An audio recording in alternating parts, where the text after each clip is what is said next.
तो सूखी खेती में हम इतना ही कर पाते थे कि हम अपना गुजारा बसरा कर लें, पैसा ऐसा कुछ बचता नहीं था। और अगले साल अगर फसल अच्छी, बारिश अच्छी हो गई तो ठीक है, अन्यथा कर्ज करना पड़ता था। ट्यूबवेल के अंदर पहले 100 से 150 फीट के अंदर पानी अच्छा मिल जाता था, तो वो वाटर लेवल धीरे धीरे जा कर के कम होने लग गया। और इसके बाद भी लोगों को 400 फीट जाने के बाद भी पानी नहीं मिला, तो उससे लोग 1-1 लाख 1.5 लाख रुपया लगाया, बर्बाद होने लगे। उस समय यहाँ पे लोगों को खाने के लिए गेहूँ भी बाहर से खरीद के लाना पड़ा, और मतलब मवेशी पशुओं के लिए ये भूसा भी बाहर से खरीद के लाना पड़ा।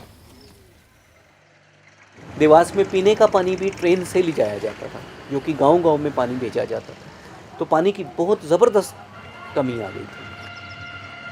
पानी की वजह से आज जैसे देखा जाता है, सबसे बड़ी जैसे अपन बोलते हैं ना, सबसे बड़ी आशा तो अपने रोटी कपड़ा और मकान तीनों है, उसके बगैर अपन जैसे खेती में सबसे बड़ा है कि पानी चाहिए, पानी के बगैर फसल बड़ी होती नहीं है।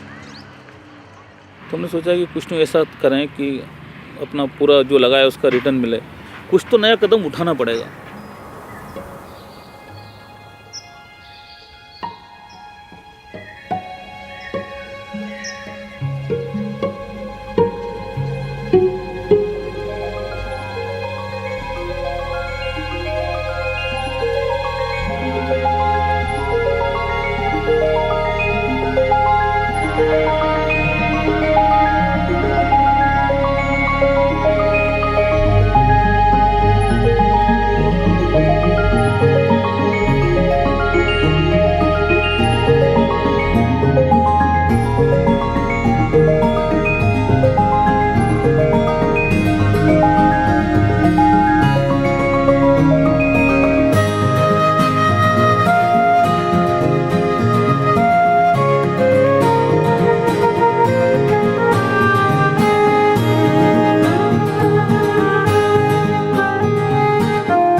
Dewas is a rural and agricultural district that falls on the Malwa Plateau of central India. Characterized by black soils and a hot tropical climate, it is also the home of nearly 1,000 hamlets and villages.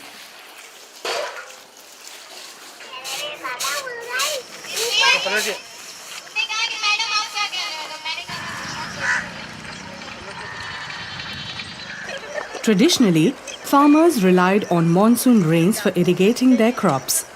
But the Green Revolution of the 1960s gave them the technology to access groundwater, and they were assured an abundant water supply.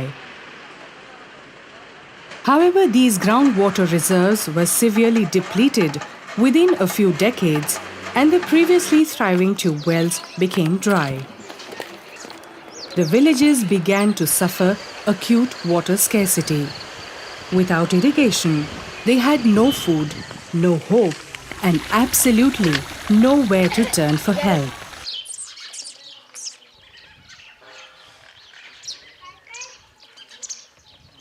तो एक बार हम अखिल भारतीय प्रतिनिधि सभा में गए थे कोटा। जिन्होंने बोला कि आपके क्षेत्र के लिए आप बारिश का पानी संग्रह करके तालाब बनाएं। एक उनने हमें हिंट दी, तो हमें दिमाग में न पता क्या जमी कि एक अच्छा काम है, अपन इसको कराएं। जिस जगह खड़े अपन, ये रघुनाथ सिंह जी तोमर का तालाब है। इन्होंने तालाब की शुरुआत करी, इन्होंने मुझे बुलाया था, तो मैंने इनको हंसी में कि यार ये पागलपन कर रहे हैं यार, तालाब खुदाने से क्या फ़ायदा होगा। और इन्होंने बुलाया, मैं रोड से निकल गया, नहीं आया मैं। इनके दोनों भाई में विवाद हुआ कि ऐसा मत करो, ऐसा मत करो, अपनी ज़मीन ख़राब हो रही है, ज़मीन कम हो रही है। इन्होंने नहीं मना, इन्होंने अपना जुनून था, इन्होंने तालाब बनाया।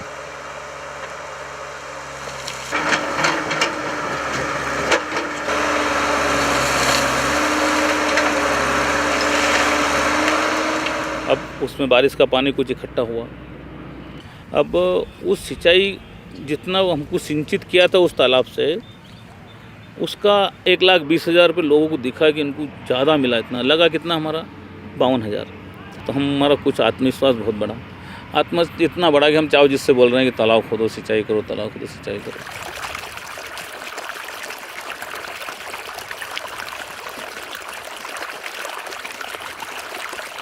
उमाकांत उमराव तत्कालीन जो कलेक्टर थे, वो जब यहाँ पर 2006 में पोस्ट हुए तो उन्होंने आकर जब किसानों से मिले, लोगों से चर्चाएं की, तो पाया कि जल का संकट ही सबसे बड़ा संकट है। लगभग ये रोज़ का ही ये घटना होती थी कि जब मुझसे लोग मिलते थे, किसी भी उद्देश्य से वो मेरे से मिलने आए, लेकिन पानी की कहीं ना कहीं चर्चा शुरू हो जाती थी।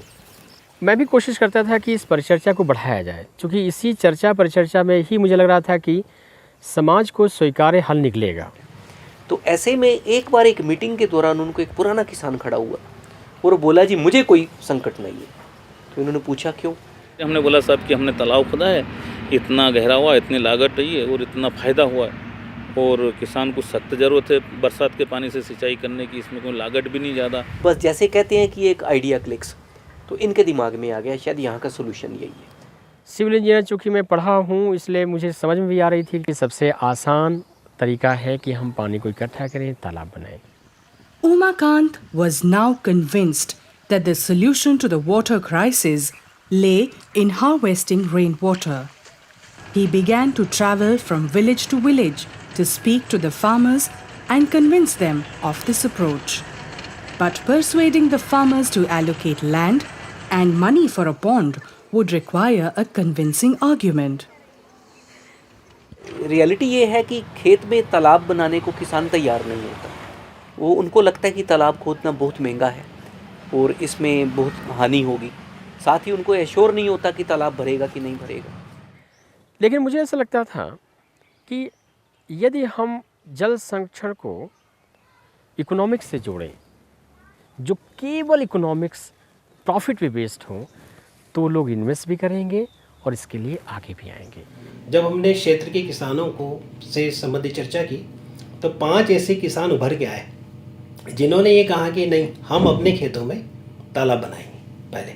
तो हमें एक पॉजिटिव साइन लगा। हमने हमारे यहाँ देखा कि हमारे कुएं सूख गए, नदी सूख गए, ट्यूबवेल बो गए, हमारे सब पैसे खत्म हुए, तो विकल्प यही था कि तालाब बनाओ और पानी बनाओ। When the first few farmers had agreed, a team of engineers and agricultural scientists surveyed their fields and planned the construction. The ponds were dug in the low-lying area of the field, so all the rainwater could flow into the pit. Once collected, the water could be drawn out using diesel engine pump sets and diverted to any part of the field using pipes. खुदाई के लिए एक राजस्थान से tractor जो specialist रहते हैं, तो इन tractors का भी उपयोग किया गया था। जैसे ट्रैक्टर्स खोदता था, मिट्टी को डालता था और उसके बाद उसके ऊपर से वो घूमता था, तो कॉम्पैक्शन का भी ऑटोमेटिक रोटेशन होता रहता था।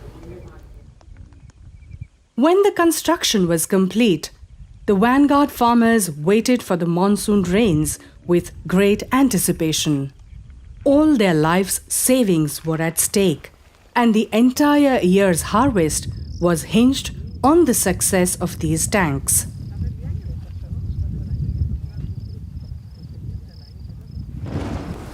But the very first rains brought so much water that the ponds were completely filled.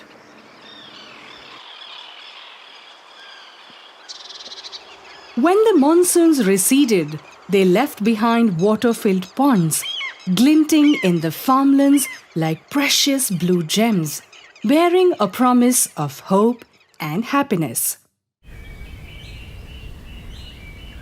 और पहली बार जब बारिश हुई और जब बारिश का पानी उन्होंने एकत्रित किया और उसके बाद जब उन्होंने रबी की फसल ली, तो उन्होंने पहली फसल में ही उनकी लगाई गई लागत उससे निकाली।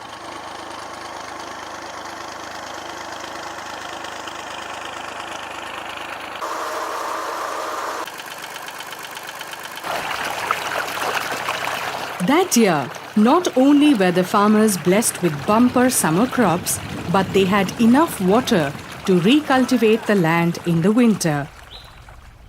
The profits earned through the sale of surplus grain helped them break even within 1 or 2 harvests. उस समय हमारे गांव में एक छोटा सा तालाब बनाया गया। उस मतलब 1 बीघे तालाब से 10 बीघे ज़मीन सिंचित की। लोगों ने देखा, पड़ोसियों ने देखा, हमने भी देखा। हमने भी सोचा कि क्यों, ये तो मुनाफे का धंधा है। तो हमारे यहाँ एक ऐसी होड़ सी लगी और हमने फिर यहाँ पे मतलब तालाब बनाना चालू किया। फिर 1 साल में 10 तालाब बने और उसके बाद में 50 तालाब बन गए और आज हमारे यहाँ करीब 150 तालाब के बन चुके हैं। सच्चाई ये है कि अगर 400 मिलीमीटर भी पानी आ जाए पूरे साल में तो ये तालाब भर जाते हैं, जबकि हमारे प्रदेश में तो कम से कम 800 मिलीमीटर पानी आता है। अर्थात ये तालाब तो भरेंगे ही भरेंगे, किसी भी स्थिति में भरेंगे। तो कई किसान तो ऐसे हैं कि जिन्होंने शुरू में तो बड़े डरते डरते बनाए थे, छोटे छोटे तालाब बना लिए थे, लेकिन बाद में उसी वर्ष उन्होंने अपने आप बड़े की। अब इतना करने के बाद में हमारे छोटे भाई जो इतना विरोधी था, उसकी एक्टिविटी देखो आप कि उस टाइम पे जैसे ही तालाब का पानी ख़त्म हुआ, वो ट्रैक्टर लेके आता, अपने हाथ से सुपड़ी फांदता और ये जो एरिया है पूरा उसने करीबन आधे जो तालाब का हिस्सा उसने 3 फीट गहरा कर दिया। इसमें सबसे बड़ी जो दिक्कत है वो है इनिशियल इन्वेस्टमेंट, क्योंकि तालाब खोदने में 1.5 लाख से लेकर 3-4 लाख तक का खर्चा आता है। किसानों के पास शुरू में इतना पैसा नहीं होता। तो अब हमें ज़रूरी है कि कोई एक फ़ंड इकट्ठा किया जाए जिसके द्वारा लोग इसमें से इजीली जो है लोन ले सकें। Although banks had initially refused to sanction loans for pond construction, they soon relented under Umar Khan's persistence and the evidence that this investment was profitable. The government also began to grant part subsidies for the construction of ponds.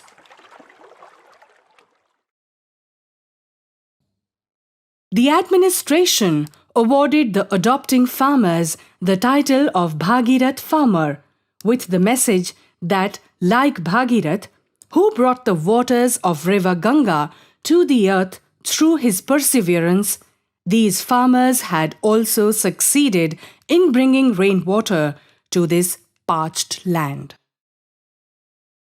Every new construction commenced with a puja ceremony, to which every member of the village was invited. The grand spectacle provided visibility for the initiative, thus encouraging many other farmers to make ponds in their own fields. हमें लगा कि ये एक संदेश हो सकता है कि हम मेंटली लोगों के दिमाग से एक विकल्प को ख़त्म करें और दूसरे विकल्प को जन्म दें। यद्यपि तालाब हजारों लाखों वर्षों से बनाया जा रहा है, लेकिन ये सिंचाई का विकल्प हो सकता है, ये कभी नहीं रजिस्टर हुआ है दिमाग में। तो हमने उनसे बात किया कि ऐसा करते हैं कि जो तालाब है उसका जन्म दिवस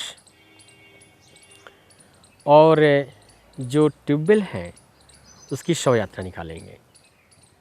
तो उनने बताया कि ट्यूबवेल से तो पीछा छोड़ो, इसकी जिम्मेदारी तालाब निभाएगा, तो तालाब से सिंचाई करें, ये उद्देश्य था पहुंचाने का।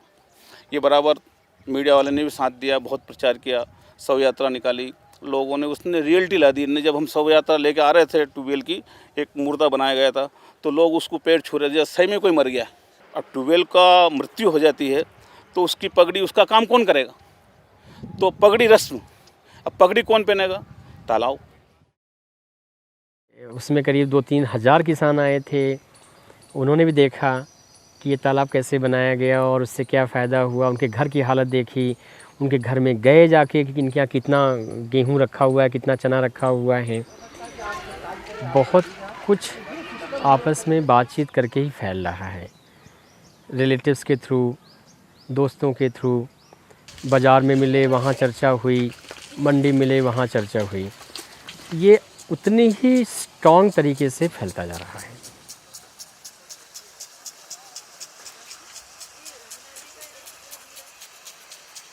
अब करीब 90% हमारे गांव का पूरा एरिया सिंचाई का हो गया। सिंचाई में 1 पानी या 2 पानी।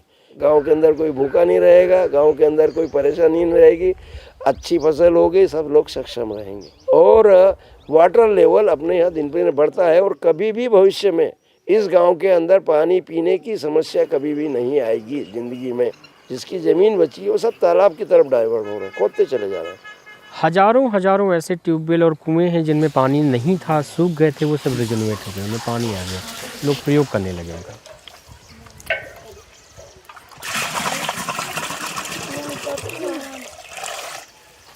और ये आज स्थिति ये हो गई कि हमारा जो पूरा इलाका है वो पानी वाला इलाका हो गया। ये इस गांव का नाम पहले निपानिया था।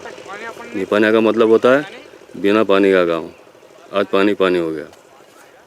हमारे यहाँ जो ताल तलैया बनी है, इससे पूरा क्षेत्र कश्मीरी हो गया है, मतलब कश्मीर जैसा हो गया, पूरा हरा भरा, और आपको 1 इंच जगह खाली नहीं मिलेगी, पूरा हरा दिखाई देगा, यहाँ तक भी आपकी निगाह जाएगी।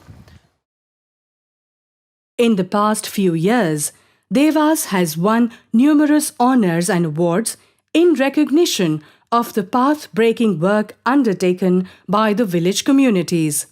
The movement has been growing steadily, with more and more farmers joining in every year. The estimated number of ponds in Devas has now escalated to more than 7,000. In 2012, Devas was honored with the prestigious United Nations Best Water Practices Award, calling global attention to this simple yet effective innovation and thus providing the inspiration to spark off similar projects all over the world. जब हम tubewell से shift करते हैं तालाब में, छोटे structures में, जैसे यहाँ पे था रिवर सागर, तो हमारा जो कंजम्पशन है इलेक्ट्रिसिटी का वो हार्डली 5-10% बचता है। क्योंकि ट्यूबवेल बहुत गहराई लिए हुए रहता है और ट्यूबवेल से पानी अगर खींचते हैं तो उसमें काफ़ी ऊर्जा लगती है। जब शुरू का पानी बह के आता है तो अपने साथ में मिट्टी कचरा लेके आता है, वो उसको हम कलेक्ट कर लेते हैं। वो कचरा पानी उसके ऊपर 10-12 फीट पानी भर जाता है, 15-20 फीट, वो मिट्टी के साथ में रहता है तो उसमें सड़ जाता है। सड़ने के बाद में जो उसमें जो परत बनती हैं 4 इंची, वो तो प्योर खाद रहता है, और वो भी जैविक खाद माने उसको। उस खाद को अगर हम खोद के अपने खेत में देंगे तो रसायन से छुटकारा मिलेगा, और जैविक खेती हम उससे उत्पादन बढ़ा सकते हैं, और उसका टेस्ट भी बहुत अलग रहता है खाने में। तो उनकी जो सॉइल इरोजन की प्रॉब्लम है वो एड्रेस हो रही है, और इन टर्न उनके खेत की जो ह्यूमस वैल्यू है, जो सॉइल क्वालिटी है, वो भी इम्प्रूव हो रही है। मेरी शुरुआत मेजर प्रोजेक्ट से हुई। सरदार सरोवर प्रोजेक्ट है, नर्मदा सागर बांध है। तब मुझे ऐसा लगता था कि छोटी छोटी संरचना से क्या फ़ायदा होता, एक बड़ा अच्छा डैम बना दो, इतने लाख हेक्टर की सिंचाई कर दो, ऐसा मेरा दिमाग में था। तो मैं बड़ा हंसता था, मुझे हंसी भी आती थी। लेकिन जब मैंने देखा कि नहीं, इन छोटी छोटी संरचनाओं का कम से कम लागत में अधिक से अधिक अगर फ़ायदा होता है तो क्यों ना इसे अपनाएं, तो मुझे ऐसा लगा कि नहीं, एक सूत्र है जो जीवन को बदल सकता है। तो मेरे जीवन को भी इसने बदला। इसके माध्यम से सिंचाई करना अति उत्तम है, न कि बड़े बड़े डैम बनाकर। यहाँ का पानी बह के जाएगा साहब 200-400 किलोमीटर, वहाँ डैम बना दिया जाएगा और वहाँ के आसपास की जो बस्तियों को हटा दिया जाएगा, और नीचे वाले को पानी मिलेगा।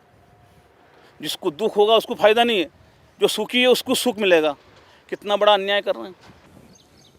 समान तौर पे शासकीय जो प्रावधान है 1 हेक्टेयर ज़मीन सिंचित करने के लिए, जो कैनाल और डैम सिस्टम में लगता है, वो 1.5 से 2 लाख रुपए लगते हैं।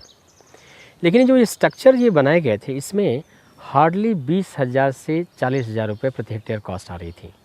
तो ये सबसे कम लागत वाला है और सबसे ज़्यादा उपयुक्त है। मतलब इससे हमारे गांव में क्या काफ़ी रौनक आ गई है। एक ज़माना वो था जो हर बच्चा या हर आदमी यहाँ का मायूस रहता था। आज वो मायूसी हमारी ख़त्म हो चुकी है।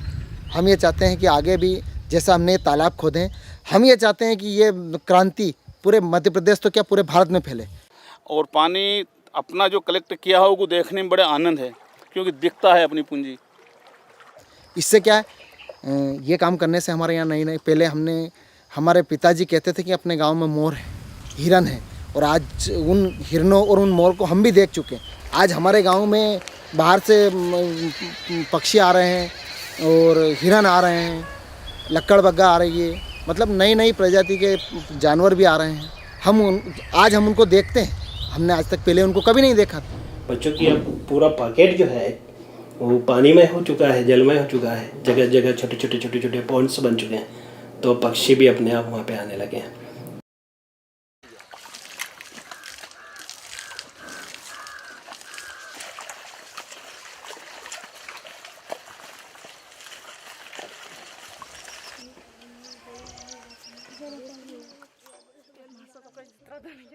पानी नहीं थे, पीने को पानी, नहाने धोने का पानी नहीं था। कुआं से चरू बाल्टी उनसे खींच को लाते थे। यहाँ से तो पूरे जितना काम है वहाँ से बेड़ा से माथा पर बेड़ा धर पड़ाते थे। तो अब जो होल लग गए और बर्मा भी लगे तो उससे बहुत पलावना। इस हरनाउदय में पहले सब कच्चे मकान थे, अब टोटल पक्के मकान हैं। आजकल तो गाड़ी 4 व्हीलर 2 व्हीलर बहुत सारी हो चुकी, बाकी पहले कुछ भी नहीं था, जाना आना पैदल जाना था, कहीं पे भी सड़कें नहीं थी। आजकल तो सब पक्की सड़कें बन चुकी है। हमारे यहाँ प्रति घर पर शौचालय है, करीब प्रति घर पे है। बाकी अब तो गांव में अब स्कूल खुला 2-3 साल हो गए, वहाँ पे अच्छा CBSE अच्छा है, तो आजकल वैसे दूर से लोग नहाने लग गए उसमें। किसी लोगों की ये रहती कि नहीं अभी पैसे नहीं है, लड़का ही पढ़ ले, वो ही कमाएगा, लड़की क्या करेगी पढ़ के। पर आजकल क्या लोगों की आमदनी बढ़ी, उन्होंने सोचा लड़का और लड़की सब सामान सबको साथ में एक जैसा रखे, साथ में जाना, एकदम हर व्यक्ति की सोच में बदलाव आया है। दरबार ने तलाव खुलाया जब से मेरे को डबल मजदूरी मिल रही है। दिन की अलग देते हैं मेरे को, रात की अलग देते हैं मेरे को। हाँ, और सब बात से मेरे को अच्छी दाड़की मिल रही है। हाँ, मेरे परिवार पाल रहा हूँ, मेरा धन ढोरे बकरा बकरी ढोर भैंस वो सब मेरे यहीं से पलते हैं।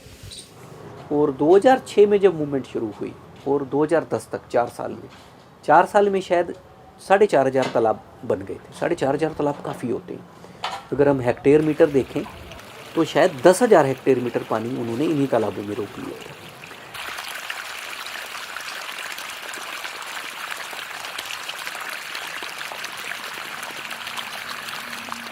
पर आज देखने पर मालूम पड़ता है कि अपनी पूरा क्षेत्र सिंचित है। हम कभी सोचते नहीं थे कि हमारे सिंचित होगा क्या। सारे अगर पूरे हम अगर देखें भारत भूमि में भी अगर देखें तो तालाबों के ऊपर काफ़ी ध्यान दिया जाता था। जब से हमें धरती के नीचे से जब पानी खींचना आ गया तो शायद हमारी ये जो ट्रेडिशनल परंपराएं थी ये उपेक्षित होना शुरू हुई। वर्षा का जल किसी ने अगर संभाल के रखा है, पुनर्भरण किया है, तो उससे ज़्यादा अच्छा पुण्य का काम दूसरा नहीं हो सकता।